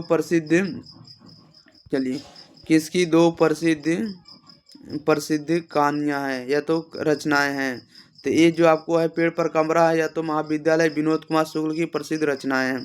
क्वेश्चन नंबर 8 में करा विनोद कुमार शुक्ल को रघुवीर सहाय स्मृति पुरस्कार कब मिला था? 1997 में मिला था। क्वेश्चन नंबर देखिएगा आप लोग 9 नंबर में करा विनोद कुमार शुक्ल को साहित्य अकादमी पुरस्कार कब मिला था? तो 1990 में मिला था। 10 में करा मछली कहानी किस कहानी संग्रह से लिया गया? तो महाविद्यालय से। 11 में करा लेखक के घर मछली कौन खाता था? उसके पिताजी खाते थे। क्वेश्चन नंबर देखिएगा आप लोग 12 नंबर करा पिताजी ने बाजार से कितनी मछलियां लाई थी? 3 मछलियां। 13 में कह रहा है कि पिताजी द्वारा बाजार से लाई गई 3 मछलियों में से कितनी मछली मरी थी? तो 1 मछली मरी हुई थी। 14 में कह रहा मछली के लिए मसाला कौन पीस रही थी? तो मछली के लिए मसाला माँ जी पीस रही थी। क्वेश्चन नंबर 15 करा लेखक को मछली खाने से कौन मना किया था? तो माँ ने मना किया था। 16 में करा मछली को कौन काट रहा था? तो भग्गू काट रहा था। 17 में करा कि मछली छूते हुए कौन हिचक रहा था? तो संतु हिचक रहा था। करा बच्चे मछली लेकर कहाँ घुस गए? तो बच्चे मछली लेकर पतली गली में घुस गए। क्वेश्चन नंबर 19 कह रहा है बच्चों के मन में मछली के प्रति क्या अभिलाषा थी? तो 1 मछली को कुआं में छोड़कर बड़ा करने की। 20 में कह रहा है किसने कहा था कि मरी हुई मछली की आंखों में परछाई नहीं दिखती? तो दीदी ने कही थी। 21 में कह रहा मछली की तरह कौन तड़प रही थी? तो दीदी तड़प रही थी। क्वेश्चन नंबर देखिएगा 22 कह रहा मछली कहानी में दीदी का प्रेमी कौन था? तो नरेन था। 23 में कह रहा है कि पिताजी ने भागू से किसके साथ हाथ तोड़ने के लिए कहा था? हाथ तोड़ने के लिए कहा था नरेन का। 24 में कह रहा अरे रे कहता हुआ संतु किसके पीछे भागा? तो भागू के पीछे भागा। अगला क्वेश्चन नंबर देखिए 25 कह रहा है कि मोहरा नदी शहर से कितनी दूर है? तो 3 मील दूर है। 26 में कह रहा है कि घर में कौन हल्की हल्की सिसकियाँ ले रही थी? तो घर में हल्की हल्की सिसकियाँ कौन ले रही थी? तो इसका राइट आंसर देखिएगा हो जाएगा दीदी ले रही थी। सिसक कर कौन रो रही थी? तो दीदी रो रही थी। ओके, राइट आंसर आपका दीदी हो जाएगा। 27 में कह रहा पूरे घर में कैसे गंध आ रही थी? कैसी गंध आ रही थी? तो मछलियों की गंध आ रही थी। 28 में कह रहा लेखक अपने पिता से क्या मांगना चाहता था? मछली को मांगना चाहता थे।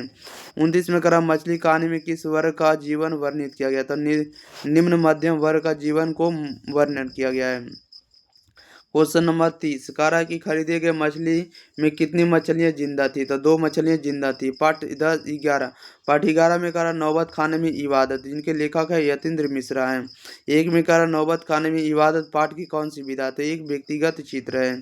क्वेश्चन नंबर देखिएगा आप लोग 2 नंबर 2 में कह रहा है कि नौबत खाने में इबादत पाठ के लेखक कौन है? यतीन्द्र मिश्रा है। 3 में कह रहा है यतीन्द्र मिश्र का जन्म कब हुआ था? 1977 में हुआ था। क्वेश्चन नंबर 4 में कह रहा है यतीन्द्र मिश्र का जन्म कहाँ हुआ था? अयोध्या उत्तर प्रदेश में इनका जन्म हुआ था। क्वेश्चन नंबर 5 में कह रहा है यतीन्द्र मिश्र ने हिंदी भाषा और साहित्य में एमए किस विश्वविद्यालय से किया? तो लखनऊ विश्वविद्यालय से। 6 नंबर में कह रहा है किस लेखक को राजीव गांधी एकता पुरस्कार, रजा पुरस्कार, हेमंत स्मृति कविता पुरस्कार, ऋतुराज सम्मान पुरस्कार आदि से सम्मानित किया गया है। तो यतीन्द्र मिश्र को सम्मानित किया गया है। क्वेश्चन नंबर 7 का रहा बिस्मिल्लाह खां क्या बजाते थे? तो शहनाई बजाते थे। 8 में का रहा बिस्मिल्लाह खां का जन्म कब और कहाँ हुआ? तो इनका जन्म बिहार के डुबराव में हुआ था 1916 ईस्वी में। 9 में का रहा बिस्मिल्लाह खां नमाज में क्या मांगते थे? तब मालिक एक सुर वक्त दे। नेक्स्ट क्वेश्चन नंबर देखिएगा आप लोग 10 नंबर करा बिस्मिल्लाह खां के साथ मुस्लिम धर्म का कौन सा पर्व जुड़ा हुआ है? तो मुहर्रम जुड़ा हुआ है। 11 में करा बिस्मिल्लाह खां जब कभी कहीं प्रोग्राम करते थे तो किस ओर मुंह करके शहनाई बजाते थे? विश्वनाथ और बालाजी मंदिर की ओर। क्वेश्चन नंबर 12 में करा बिस्मिल्लाह खां के परदादा कौन थे? तो उस्ताद सुलार हुसैन खां थे। नेक्स्ट क्वेश्चन नंबर देखिएगा आप लोग 13 नंबर का रहा सुशीरवाद यंत्रों में शाह की उपाधि किसे है? तो शहनाई को है। 14 में करा संस्कृत की पाठशाला है। तो संस्कृत की पाठशाला कौन है? तो संस्कृत की पाठशाला को काशी को कहा जाता है। राइट आंसर आपका काशी हो जाएगा। 15 में करा बिस्मिल्लाह का मतलब क्या होता है? तो बिस्मिल्लाह का मतलब होता है बिस्मिल्लाह खां की शहनाई से होता है। किसे होता है? तो बिस्मिल्लाह खां की शहनाई से होता है। क्वेश्चन नंबर देखिएगा आप लोग सीधे 16 नंबर में। 16 नंबर में करा बिस्मिल्लाह खां को मिल चुका है। क्या मिल चुका है? तो भारत रत्न मिल चुका है। नेक्स्ट क्वेश्चन नंबर देखिएगा आप लोग अगले नंबर। क्वेश्चन नंबर आप लोगों के बीच है 17 नंबर। देखिएगा 17 नंबर में क्या है आप लोगों के बीच प्रश्न, इसको लाते हैं। 17 नंबर में क्या कह रहा है कि बाबा विश्वनाथ और बिस्मिल्लाह खां एक दूसरे के क्या थे? तो एक दूसरे के पूरक थे। 18 में कह रहा है कौन सा शहर आज भी संगीत के स्वर पर जगती है? तो काशी जगती है। 19 में कह रहा है कहाँ मरने पर भी मंगल माना जाता है? तो काशी में माना जाता है। नेक्स्ट क्वेश्चन नंबर देखिएगा आप लोग 20 नंबर की ओर। 20 नंबर में कह रहा है किस व्यक्ति को संगीत नाटक अकादमी पुरस्कार, पद्म भूषण पुरस्कार और भारत रत्न से नवाजा गया है? तो बिस्मिल्लाह खां को। 21 में कह रहा नौबत खाने में इबादत पाठ के केंद्र में कौन है? तो बिस्मिल्लाह खां जी हैं। 22 में कह रहा इबादत का अर्थ क्या होता है? तो उपासना होता है। नेक्स्ट क्वेश्चन नंबर देखिएगा आप लोग 23 नंबर में। 23 में कह रहा बिस्मिल्लाह खां का संबंध किससे? तो शहनाई से है। 24 में कह रहा है कि फटा सुर ना बसे लुंगिया का क्या, आज फटी तो कल सिल जाएगी। उपयुक्त कथन कौन से लिया गया? तो ये लिया गया आपको बिस्मिल्लाह खां वाले से। क्वेश्चन नंबर 25 में कह रहा है कि शास्त्रों में आनंद कानन के नाम से कौन प्रतिष्ठित है? तो काशी प्रसिद्ध है। क्वेश्चन नंबर देखिएगा आप लोग सीधे 26 नंबर में। 26 नंबर में कह रहा है कि नौबत खाने का अर्थ क्या होता है? प्रवेश द्वार के ऊपर मंगल ध्वनि बजने का स्थान होता है। 27 में कह रहा नौबत खाने में इबादत पाठ में लेखक ने किन का व्यक्तिगत चित्र प्रस्तुत किया था? बिस्मिल्लाह खां का किया है। 28 में कह रहा बिस्मिल्लाह खां के बचपन का नाम क्या था? तो कमरुद्दीन या अमरुद्दीन था। ओके, याद रखिएगा, ये दोनों बात को आप लोग को याद रखना होगा। चलिए अगले क्वेश्चन की ओर बढ़ जाते हैं। क्वेश्चन नंबर आप लोगों के बीच कितना है? 29 नंबर। तब तक के लिए आप लोग एक बार वीडियो को अपने भाई बहन, अपने दोस्त, सखा, सहेली के पास जरूर शेयर कर दिएगा, ताकि और लोग भी इस वीडियो को देखकर बढ़िया स्कोर कर सके। क्वेश्चन नंबर आप लोगों के बीच है 29 नंबर। कह रहा है कि उस्ताद बिस्मिल्लाह खां को रियाज के लिए कहाँ जाना पड़ता था? तो पुरानी बालाजी मंदिर जाना पड़ता था। 30 में कह रहा 5 से 6 वर्ष डुबराव में बिताकर कमरुद्दीन कहाँ गए थे? तो काशी चले गए थे। वो अब चैप्टर नंबर आप लोगों के बीच है 12 नंबर। चैप्टर नंबर 12 जिसका नाम है शिक्षा और संस्कृति। शिक्षा और संस्कृति, इनके लेखक आपको महात्मा गांधी जी हैं। शिक्षा और संस्कृति कह रहा है कि शिक्षा और संस्कृति पाठ की कौन सी विधा है? तो शिक्षा शास्त्र है। 2 में कह रहा शिक्षा और संस्कृति के लेखक कौन है? तो आपको महात्मा गांधी है, जिनको राष्ट्रपिता के नाम से भी जानते हैं, जिनका जन्म 2 अक्टूबर 1889 ईस्वी को हुआ था। 2 अक्टूबर 1869 को हुआ था। ठीक है, याद रखिएगा। चलिए 3 में कह रहा है महात्मा गांधी के पिता का क्या नाम था? तो करमचंद्र गांधी था। 4 में कह रहा है कि महात्मा गांधी की माता का नाम क्या था? पुतली बाई था। 5 में कह रहा है कि गांधी जी की प्रारंभिक शिक्षा कहाँ से हुई थी? तो पोरबंदर और उसके आसपास से हुई थी। नेक्स्ट क्वेश्चन नंबर 6 नंबर में कह रहा है कि महात्मा गांधी वकालत की पढ़ाई करने के लिए कब और कहाँ गए थे? तो पढ़ाई करने के लिए आपको लंदन यूनिवर्सिटी चले गए थे। कब गए थे? 4 दिसंबर 1888 को गए थे। 7 में कह रहा है महात्मा गांधी का विवाह किसके साथ हुआ था? कस्तूरबा गांधी के साथ हुआ था। क्वेश्चन नंबर 8 में कह रहा है कि गांधी जी दक्षिण अफ्रीका में कब से कब तक रहे? 1893 से 1914 तक रहे। नेक्स्ट क्वेश्चन नंबर देखिएगा 9 नंबर। करा कि गांधी जी दक्षिण अफ्रीका से वापस कब आए? तो 1915 में आए। 10 में करा गांधी जी को महात्मा की उपाधि किसने दी? तो रविन्द्रनाथ टैगोर ने दी। 11 में करा गांधी जी ने रविंद्रनाथ ठाकुर या टैगोर को किसकी उपाधि दी थी? तब बापू जी की उपाधि दी थी। नेक्स्ट क्वेश्चन लेते हैं, क्वेश्चन नंबर 12। 12 नंबर में करा हिंद स्वराज सत्य के साथ मेरा प्रयोग आदि किसकी पुस्तक है? तो गांधी जी की पुस्तकें हैं। क्वेश्चन नंबर आप लोग 13 करा कि हरिजन यंग इंडिया आदि पत्रिकाएं किसकी है? तो गांधी जी की है। 14 में कह रहा है कि गांधी जी की मृत्यु कब हुई थी? तो 30 जनवरी 1948 को नई दिल्ली में हुई थी। क्वेश्चन नंबर 15 में कह रहा है गांधी जी की स्मृति में हम कौन सा दिवस मनाते हैं? तो अहिंसा दिवस मनाते हैं। 16 में कह रहा है बापू कहकर कृतज्ञ राष्ट्र किन्हें याद करता था? महात्मा गांधी को।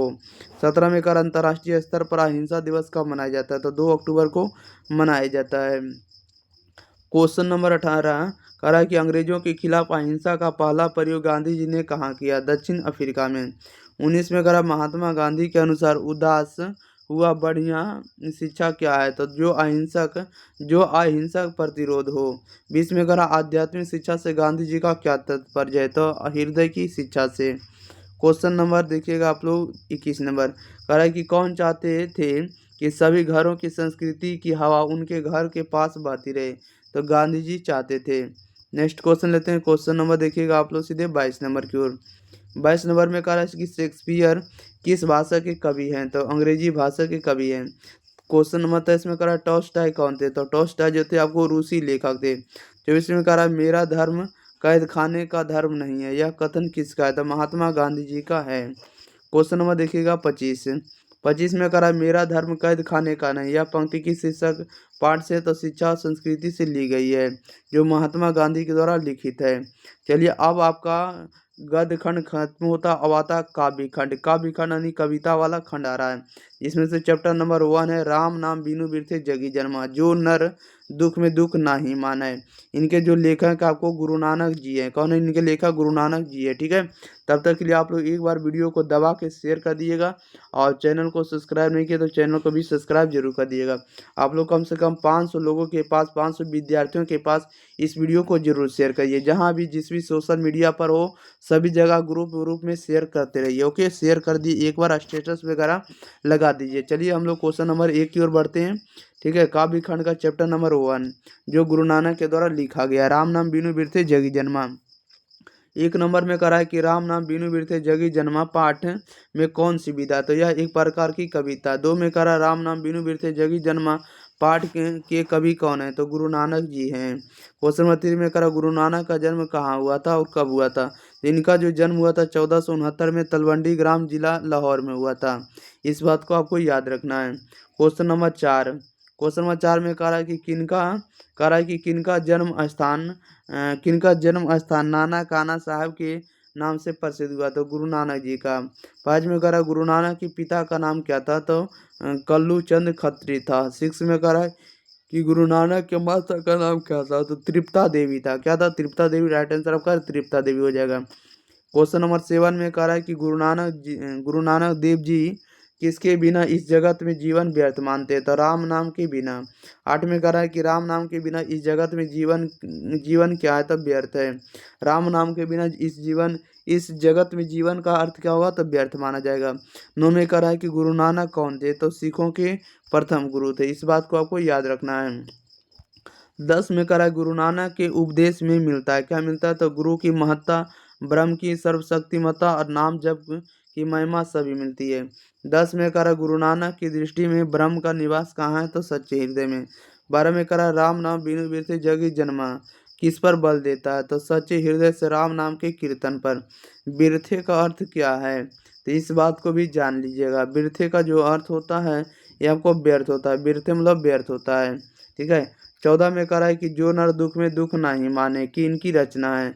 तो गुरु नानक की रचना है। कह रहा है कि हरि रस से कवि का क्या अभिप्राय है? तो राम नाम के जप से। 16 में कह रहा है गुरु नानक के पद कौन है? तो प्रेम एवं भक्ति के मधुर गीत से है। क्वेश्चन नंबर देखिएगा 17 कह रहा है किसके बिना प्राणी को मुक्ति नहीं मिलती है? तो गुरु ज्ञान के बिना। 18 में करा है गुरु नानक किस मार्ग के कवि हैं, तो निर्गुण भक्ति मार्ग के। 19 में करा है कि नाना काना साहब कहाँ है, तो पाकिस्तान में है। ये भी चैप्टर आपको खत्म हो गया ऑब्जेक्टिव। अब इससे बाहर आपको ऑब्जेक्टिव नहीं पूछा जाएगा। चैप्टर नंबर 2 जिसका नाम है आपको प्रेम ऐनी श्री राधिका, इनके लेखक आपको है रस खान जी हैं। 1 नंबर में करा है प्रेम ऐनी श्री राधिका पाठ की कौन सी विधा है, तो एक प्रकार की कविता है। करा है प्रेम ऐनी श्री राधिका के कवि कौन है, तो रसखान जी हैं। क्वेश्चन नंबर देखिएगा आप लोग 3 नंबर की ओर। करा रसखान दिल्ली से कहाँ चले गए, तब वज्रभूमि चले गए। 4 में कह रहा है कि रसखान का जन्म दिल्ली के किस राजवंश में हुआ था, तब पठान राजवंश में हुआ था। 5 नंबर में कह रहा है कि रसखान ने किसे पुष्टि मार्ग की दीक्षा ली थी, तो स्वामी विठल नाथ से। ओके, क्वेश्चन नंबर देखिएगा आप लोग 6 नंबर की ओर। 6 नंबर में कह रहा है कि प्रेम वाटिका और सुजान रसखान के रचनाकार कौन है, तो रसखान जी है। 7 में कह रहा है रसखान ने स्वामी विठलनाथ से किसकी दीक्षा ली थी, तब पुष्टि मार्ग की। 8 नंबर में कह रहा है किस ग्रंथ में कृष्ण की भक्ति से संबंधित रचना है, तो सुजान रस खान में। ओके, क्वेश्चन नंबर देखिएगा 9 नंबर कह रहा है कि रस खान किस छंद में सिद्ध थे, तो सवैये छंद में। 10 में कह रहा है कि संप्रदाय मुक्त कृष्ण भक्त कवि कौन है, रस खान जी है। कृष्ण भक्त के कवि कौन है, रस खान महोदय हैं। क्वेश्चन नंबर 11 में कह रहा है कि प्रेम ऐनी श्री राधिका, प्रेम ऐनी का दिए, ठीक है, प्रेम ऐनी श्री राधिका कविता में दोहे कहाँ से संकलित किया गया, तो रसखान रचनावली से, रसखान रचनावली से ली गई है। 12 में कह रहा है रसखान किस काल के कवि हैं, तो भक्ति काल के कवि हैं। 13 में कह रहा है कि रसखान के सवैये की भाषा क्या है, तो वज्र भाषा है। 14 नंबर में कह रहा है रसखान ने प्रेम वाटिका की रचना कब की थी, तो रसखान ने प्रेम वाटिका की रचना कब की थी, 1610 ईस्वी में की थी। क्या हो जाएगा, राइट आंसर 1610 हो जाएगा। 15 में कह रहा रसखान दिल्ली के किस राजवंश में उत्पन्न हुए थे, तो पठान राजवंश में उत्पन्न हुए थे। नेक्स्ट क्वेश्चन नंबर देखिएगा 16 नंबर कह रहा है कि इनकी रचनाओं से मुक्त होकर भारतेंद्र हरिश्चंद्र ने कहा था कि इन मुसलमानों हरिजन हरिजन हरिजन पे कोटि हिंदू वारिये, ये कहा था रसखान महोदय ने, रसखान जी ने। क्वेश्चन नंबर 17 में कह रहा है कि करील के कुंजन ऊपर वारों के कवि कौन है, रसखान जी हैं। कह रहा है कि कवि ने माली मालिन किन्हें कहा है, तो श्री कृष्ण राधा को कहा है। नेक्स्ट क्वेश्चन नंबर 19 कह रहा है कि रसखान के रचना काल के समय किसका राज्य काल था, तो जहांगीर का राज्य काल था। 20 में कह रहा है कि कवि रसखान ने किसे चीत चोर कहा है, तो कृष्ण को कहा है। 21 में कह रहा रसखान द्वारा कृष्ण लीला का गान किया गया है, तो सवैये में किया गया है। क्वेश्चन नंबर देखिएगा आप लोग 22 नंबर में कह रहा है कि कवि रसखान ने प्रेम ऐनी किससे कहा है, तो राधा को कहा है। 23 में कह रहा है कि सवैया एवं छंद के सिद्ध कवि कौन है, तो रसखान जी हैं। 24 में कह रहा है कवि रसखान किसके परम भक्त थे, तो कृष्ण के परम भक्त थे। क्वेश्चन नंबर अगला चैप्टर लेते हैं, चैप्टर नंबर 3 जिसका नाम है अति सुधो स्नेह को मारा गया, इनके लेखक आपको घनानंद जी हैं। 1 में कह रहा अति सुधो स्नेह को मारा गया, पाठ की कौन सी विधा, तो एक प्रकार की कविता है। 2 में कह रहा अति सुधो स्नेह को मारा गया, पाठ के कवि कौन है, तो घनानंद जी हैं। क्वेश्चन नंबर देखिएगा आप लोग 3 नंबर की ओर। 3 नंबर में कह रहा है कि कवि घनानंद का जन्म कब हुआ था, तो 1689 ईस्वी में। 4 नंबर में कह रहा है कि कवि घनानंद किस काव्य धारा के कवि हैं, तो रीति मुक्त काव्य धारा के। 5 में कह रहा है घनानंद की हत्या किसने की थी, नादिर शाह के सैनिकों ने की थी। 6 में कह रहा है कवि घनानंद की हत्या कब हुई थी, 1739 ईस्वी में हुई थी। नेक्स्ट क्वेश्चन नंबर देखिएगा 7 नंबर कह रहा है कि कवि घनानंद किसके यहाँ मीर मुंशी का काम करते थे, तब मोहम्मद शाह रंगीले के यहाँ। 8 में कह रहा है नादिर शाह के सैनिकों ने कवि घनानंद को क्या कहा था, तो जर जर जर जर जर। क्वेश्चन नंबर देखिएगा 9 कह रहा है कि कवि घनानंद ने नादिर शाह के सैनिकों को क्या दिया था, कवि घनानंद के सैनिकों ने नादिर शाह को क्या दिया था, तो रज रज रज रज अर्थात 3 मुट्ठी धूल दिए थे। क्या देते, 3 मुट्ठी धूल दिए थे। 10 में कह रहा है कि प्रेम के पीर कवि कौन है, तो घनानंद जी हैं। 11 में कह रहा है घनानंद की भाषा कौन सी है, तो वज्र भाषा है। 12 में कह रहा है कि गुरु नानक की पत्नी का नाम क्या था, तो सुलक्ष्मिनी था। क्या था, सुलक्ष्मिनी। क्वेश्चन नंबर देखिएगा 13 में कह रहा है किस कवि के वर्णाश्रम व्यवस्था और कर्मकांड का विरोध करके निर्गुण ब्रह्म की भक्ति का प्रचार किया था, गुरु नानक ने। 14 में कह रहा गुरु नानक की भेंट किस शासक से हुई थी, तो बाबर से। 15 में कह रहा सिख धर्म के प्रवर्तक कौन है, तो गुरु नानक जी हैं। नेक्स्ट क्वेश्चन नंबर 16 कह रहा है कि गुरु नानक देव जी पंजाबी भाषा के साथ साथ और किस भाषा में कविताएं लिखते थे, तो हिंदी भाषा में। 17 में कह रहा है गुरु नानक जी की भाषा में मेल क्या था, तो वज्र भाषा और खड़ी बोली दोनों का था। 18 में कह रहा है कि गुरु नानक देव जी की रचनाओं का संग्रह किसने किया था, तो सिख धर्म के 5वें गुरु अर्जुन देव ने की थी। नेक्स्ट क्वेश्चन नंबर देखिए 19 नंबर में कह रहा है कि गुरु नानक देव जी की रचनाओं का संग्रह कब किया गया, तो 1604 ईस्वी में। 20 में कह रहा है सिख धर्म में गुरु नानक देव जी की रचनाओं का संग्रह क्या कहलाता है, तो गुरु ग्रंथ साहिब कहलाता है। क्वेश्चन नंबर 21 में कह रहा है कि जपू जी आशा दीवार रहीदास और सोहिला किसकी रचना है, जपू जी आशा दीवार रही रास और सोहिला किसकी रचना है, तो गुरु नानक देव जी की रचना है। क्वेश्चन नंबर लेते हैं 22 नंबर। कह रहा है कि गुरु नानक देव जी की मृत्यु कब हुई थी, 1539 में। 23 में कह रहा है गुरु नानक के पद में क्या मिलते हैं, तो प्रेम एवं प्रभावशाली मधुर गीत मिलते हैं। 24 में कह रहा है गुरु नानक देव जी के मुंह से निकले अंतिम शब्द क्या बोले थे, तो वह गुरु बोले थे। नेक्स्ट क्वेश्चन नंबर देखिएगा 25। कह रहा है कि सुजान सागर बिरह लीला और रस के लिए बल्ली आदि किनकी प्रसिद्ध रचनाएं, तो घनानंद की रचनाएं। 26 में कह रहा है घनानंद की भाषा क्या थी, तो परिष्कृत और शुद्ध ब्रज भाषा थी। 27 में कह रहा थी सुधो स्नेह को मारा गया, कवि घनानंद किस रचना से ली गई है, तो घन आनंद से ली गई है। ओके, नेक्स्ट क्वेश्चन नंबर देखिएगा 28 नंबर की ओर। 28 नंबर में कह रहा है कि आंसू विहीन ले वर्षों के कवि कौन है, तो घनानंद जी है। 29 में कह रहा है कि तुम कौन धो पाटी पढ़े हो, कहो मन लेहू पर देहू छटाकने, पंक्ति किस कविता की है, तो यह आपको ली गई है अति सुधो स्नेह के मार्ग से। क्वेश्चन नंबर 30 में कह रहा है कवि ने पर्जन्य किसे कहा है, तो बादल को कहा है। नेक्स्ट क्वेश्चन नंबर देखिए 31 नंबर में कह रहा है कि घनानंद के अनुसार जो है कौन सा मार्ग अति सीधा और सरल है, बताइएगा। घनानंद के अनुसार कौन सा मार्ग अति सीधा और सरल है, तो स्नेह का मार्ग सीधा और सरल है। कह रहा है कि सुजान सागर किसकी रचना, तो घनानंद की है। 30 में कह रहा है घनानंद की कविता में किसकी गहरी व्यंजना है, तो प्रेम की पीड़ा मस्ती और वियोग सभी का। क्वेश्चन नंबर 34 में कह रहा है कि कवि के अनुसार परहित के लिए कौन देह धारण करता है, तो मेघ करता है। 35 में कह रहा है रीति मुक्त काव्य धारा के शिरोमोर कवि कौन है, तो घनानंद जी है। 36 में कह रहा है कुंजन का अर्थ क्या होता है, तो बगीचा होता है। आप लोग वीडियो को शेयर कर दिएगा, चैनल को सब्सक्राइब भी जरूर कर दिएगा। आप लोग ज़्यादा से ज़्यादा इस वीडियो को स्टेटस पर लगाइए, ज़्यादा से ज़्यादा दोस्तों के पास शेयर करिए और चैनल को दबा के आप लोग सब्सक्राइब करिए। क्वेश्चन नंबर देखिएगा 36। कह रहा है कि घनानंद रचित अत्यंत प्रसिद्ध क्या है, तो घनानंद रचित अत्यंत प्रसिद्ध क्या है, तो सवैया और घनाक्षरी है। चैप्टर नंबर 4 जिसका नाम है स्वदेशी, इनके जो लेखक है बद्री नारायण चौधरी हैं, जिसको हम लोग शॉर्ट में प्रेम घन भी बोलते हैं। क्वेश्चन नंबर 1 कह रहा है कि स्वदेशी पाठ कौन सी विधा, तो एक प्रकार की कविता है। हम लोग काव्य खंड पढ़ रहे हैं तो कविता ही होगा, गद्य रहेगा तो गद्य में कविता, उसमें से आपको कहानी आता, ललित निबंध आएगा, निबंध आएगा, साक्षात्कार आता है। 2 में कह रहा है कि स्वदेशी पाठ के लेखक कौन है, तो प्रेम घन है। 3 में कह रहा है कि प्रेम घन का पूरा नाम क्या था, बद्री नारायण चौधरी प्रेम घन है। 4 में कह रहा है कि प्रेम घन का जन्म कब हुआ था, तो 1855 में मिर्जापुर उत्तर प्रदेश में। कह रहा है कि प्रेम घन का निधन कब हुआ, तो 1922 ईस्वी में।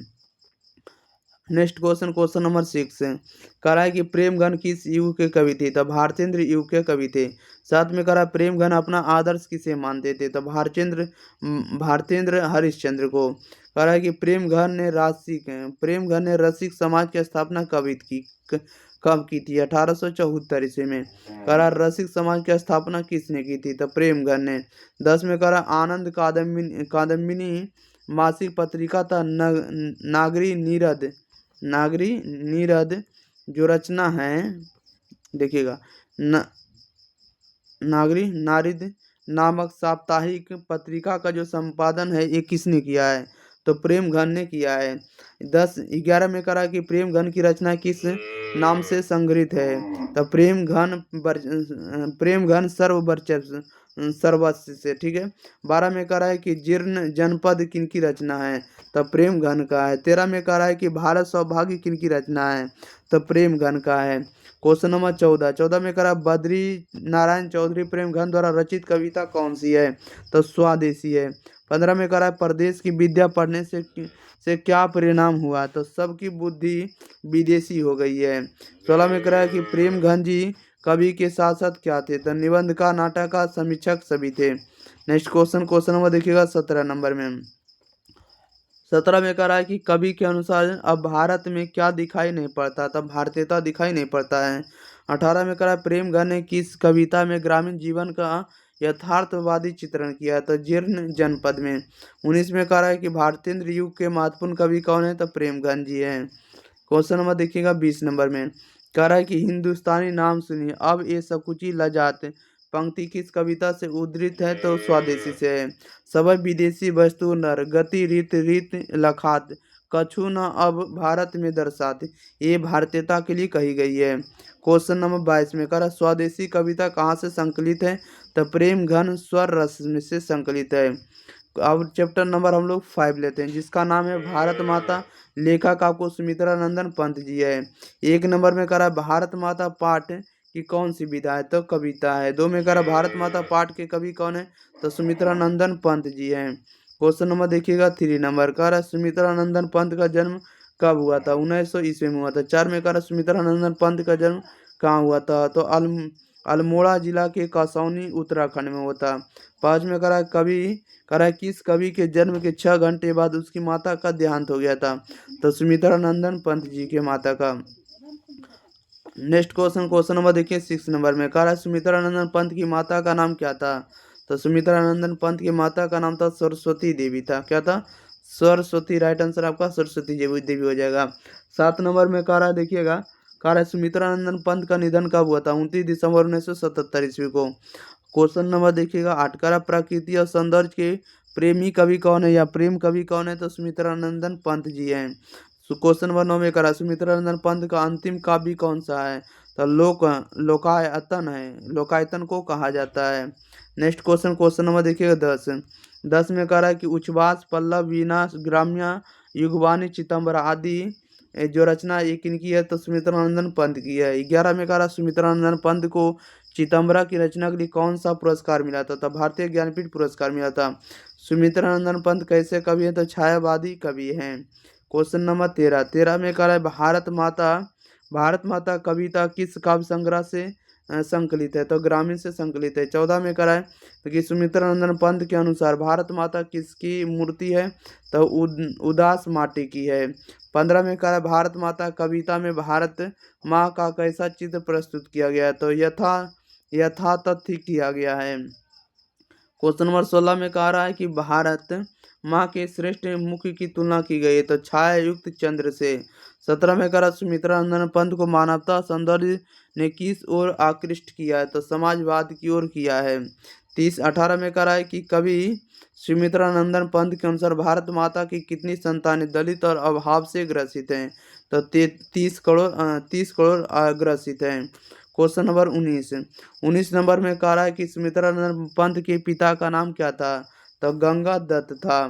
क्वेश्चन नंबर 20 में कह रहा है कि कवि पंत जी के अनुसार भारत माता का अंचल कैसा है। तो धूल भरा है।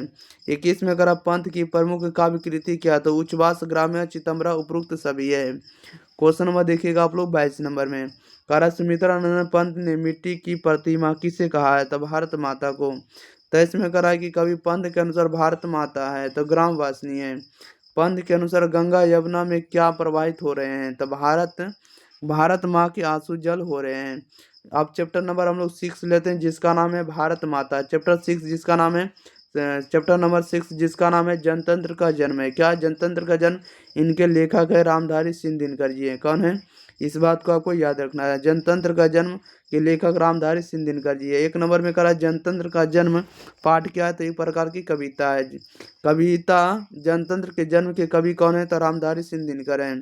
करा राष्ट्र कवि कौन है। तो रामधारी सिंह दिनकर जी है। राष्ट्र कवि कौन है? रामधारी सिंह दिनकर हैं।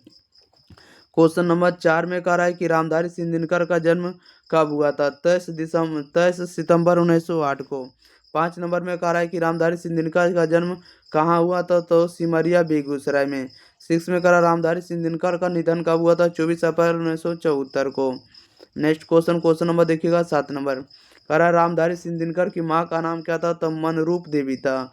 8 में कह रहा रामधारी सिंह दिनकर के पिता का नाम क्या था? तो रवि सिंह था। 9 में कह रहा है कि दिनकर की प्रारंभिक शिक्षा कहाँ से हुई थी? गांव और उसके आसपास से हुई थी। 10 में कह रहा दिनकर जी की कवि के साथ साथ क्या थे? तो गद्यकार भी थे। क्या थे? गद्यकार थे। क्वेश्चन नंबर देखिएगा 11। 11 में कह रहा है कि रेणुका, हुंकार, रसवंती, कुरुक्षेत्र, रसिम रथी, उर्वशी, हारे को हरि हरि नाम इत्यादि किनकी रचना है? तो रामधारी सिंह दिनकर जी की रचना है। कह रहा अर्धनारीश्वर, संस्कृत के 4 अध्याय इत्यादि किनकी रचना है? तो रामधारी सिंह दिनकर की रचना है। क्वेश्चन नंबर 13 नंबर में कह रहा है कि किस रचना के लिए रामधारी सिंह दिनकर को साहित्य अकादमी पुरस्कार मिला था? तो संस्कृत के 4 अध्याय पर। 14 में कह रहा है किस रचना के लिए रामधारी सिंह दिनकर को ज्ञानपीठ पुरस्कार मिला था? तो उर्वशी के लिए। 14 में कह रहा दिनकर किस वाद के कवि थे? तो उत्तर छायावाद के कवि थे। नेक्स्ट क्वेश्चन नंबर देखिए 15 में कह रहा रामधारी सिंह दिनकर किस युग के कवि थे? तो भारतेंद्र युग के कवि थे। क्वेश्चन नंबर 16 में कह रहा है कवि दिनकर किसके लिए सिंहासन खाली करने की बात करते हैं? तो जनता के लिए। कह रहा है कि कवि दिनकर की दृष्टि में आज के देवता कौन है? तब मजदूर और किसान लोग हैं। क्वेश्चन नंबर 18 कह रहा दिनकर जी किस विश्वविद्यालय में उप कुलपति के पद पर आसीन थे? यह उप कुलपति के पद पर रहे हैं।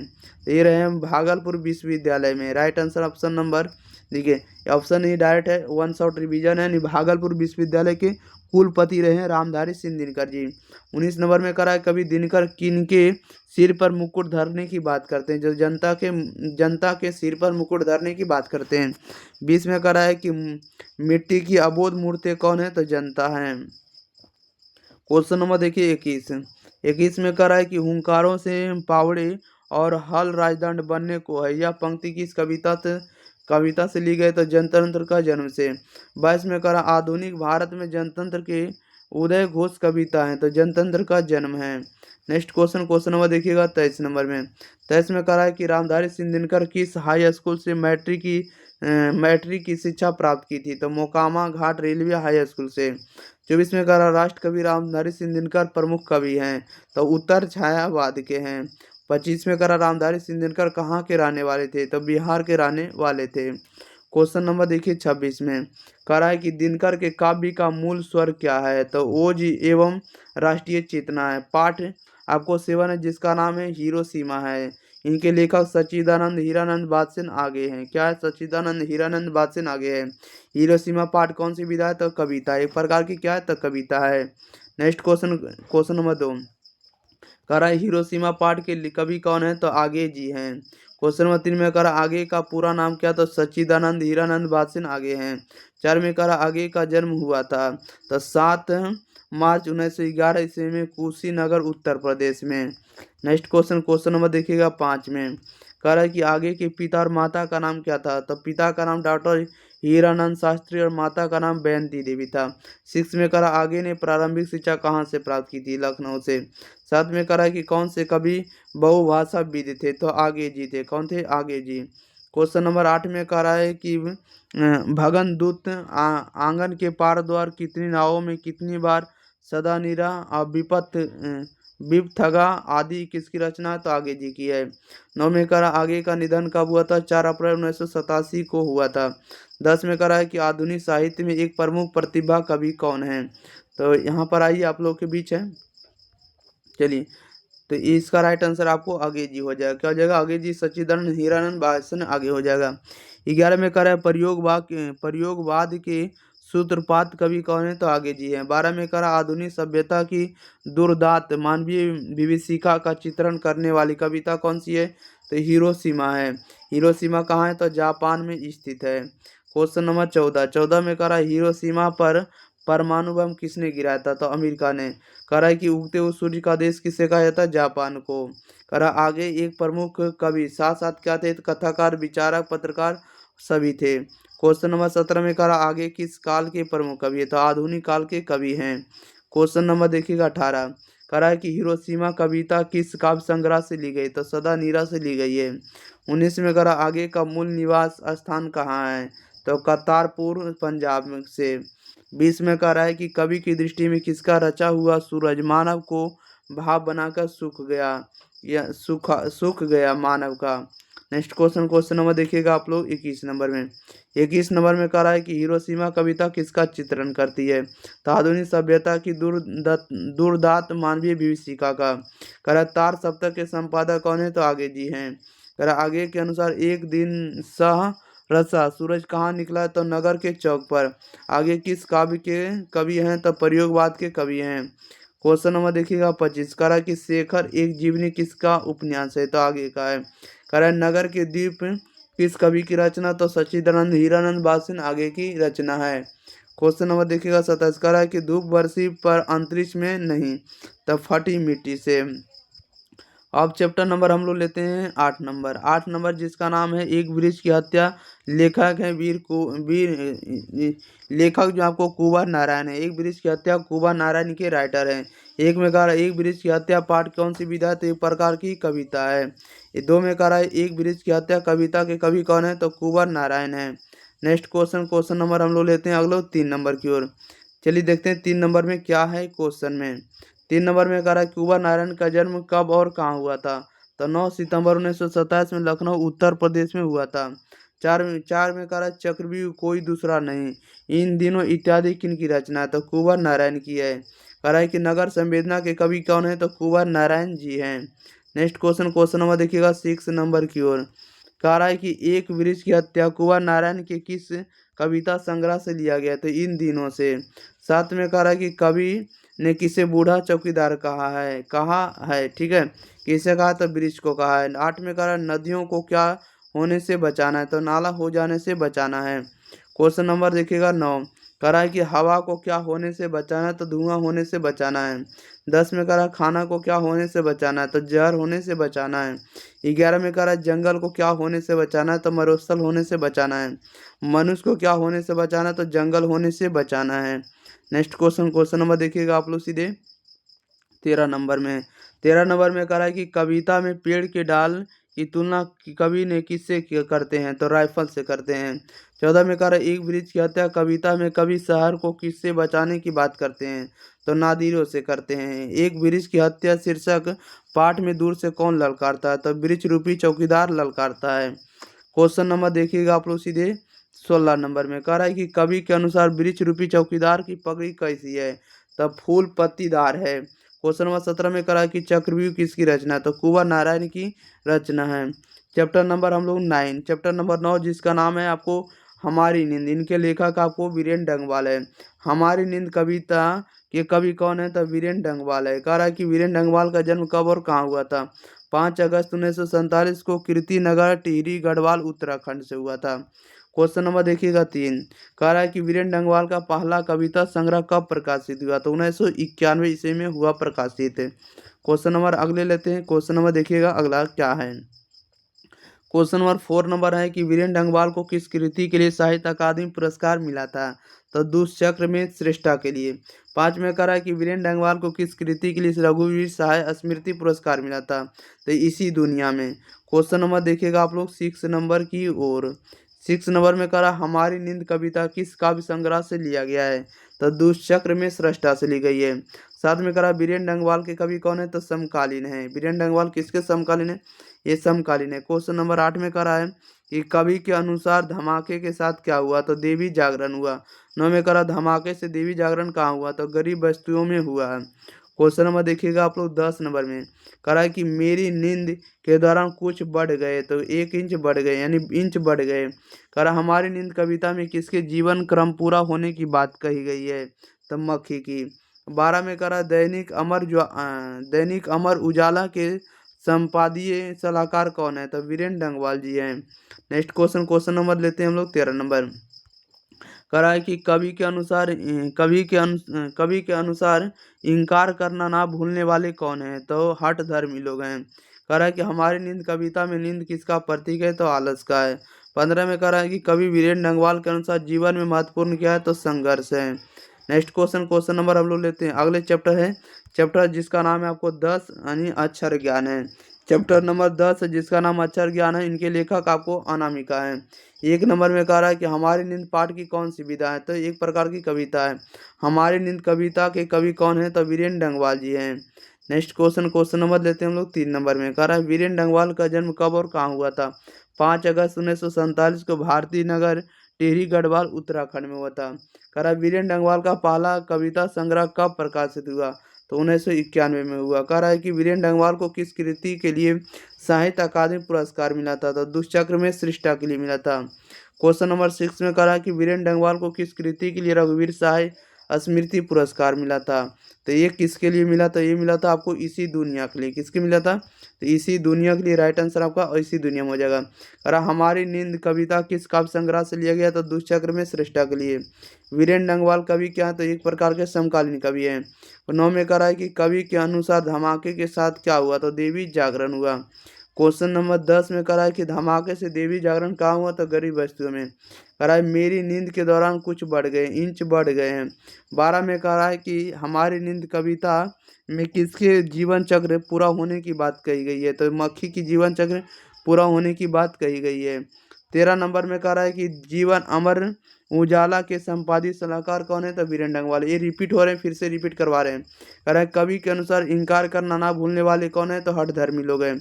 हमारी नींद कविता में नींद किसका प्रतीक है, तो आलस का है। अगला कह रहा है कि कवि वीरेंद्र डंगवाल के अनुसार जीवन में महत्वपूर्ण क्या है, तो एक प्रकार का संघर्ष करना है। अगला नंबर चैप्टर नंबर 11 जिसका नाम है लौट कर आऊँगा फिर। इनके जो राइटर हैं आपको लेखक है जीवनानंद दास है। लौट कर आऊँगा फिर क्वेश्चन नंबर 1 है लौट कर आऊँगा फिर की कौन सी विधा है, तो एक प्रकार की कविता है। अरे लौट कर आऊँगा फिर कविता के कवि कौन है, तो जीवनानंद दास जी हैं। क्वेश्चन नंबर लेते हैं हम लोग 3 नंबर की ओर।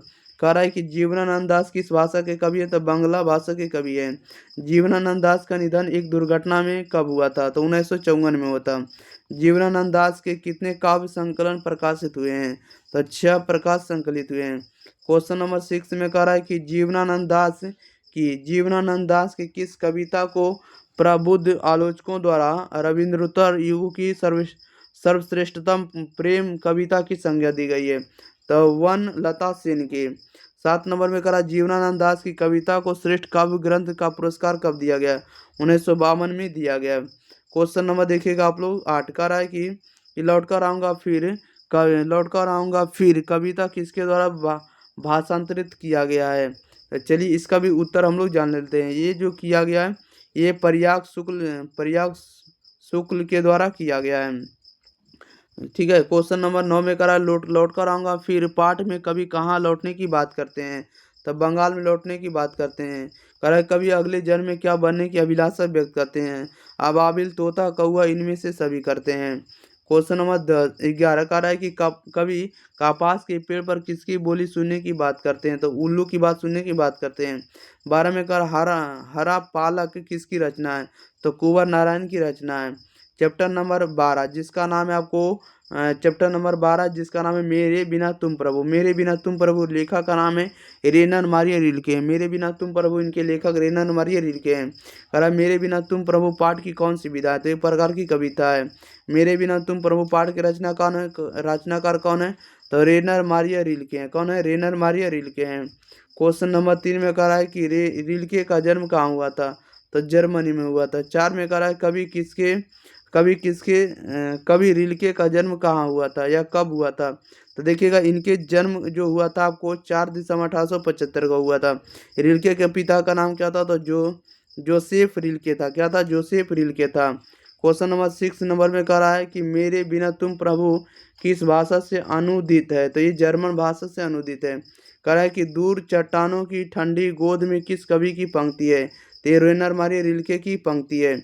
8 में कह रहा है कवि के अनुसार मनुष्य के बिना किसका अस्तित्व में नहीं रहेगा, तो ईश्वर का अस्तित्व नहीं रहेगा। क्वेश्चन नंबर 9 में कह रहा है कवि के अनुसार भक्त किस रूप में है। कवि के अनुसार भक्त जो है किस रूप में है, तो जलपात्र मदिरा सभी के रूप में है।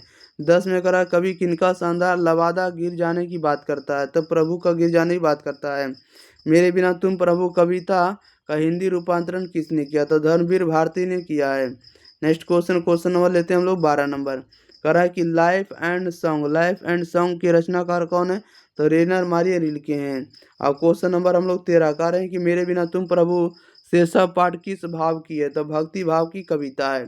मेरे बिना तुम प्रभु जो है एक कविता आपको किस भाव का है? तो भक्ति भाव की कविता है। देखिएगा तो इसमें से जितने भी आपको चैप्टर थे सभी चैप्टर को हम आपको कंप्लीट कर दिए। ठीक है, आपको गद्य खंड और प्लस में पद खंड, ठीक है, गद्य खंड और गद्य खंड पद खंड यानी बोले तो काव्य खंड यानी आपको कहानी वाला और कविता वाला सभी चैप्टर आपको कंप्लीट कर दिए हैं।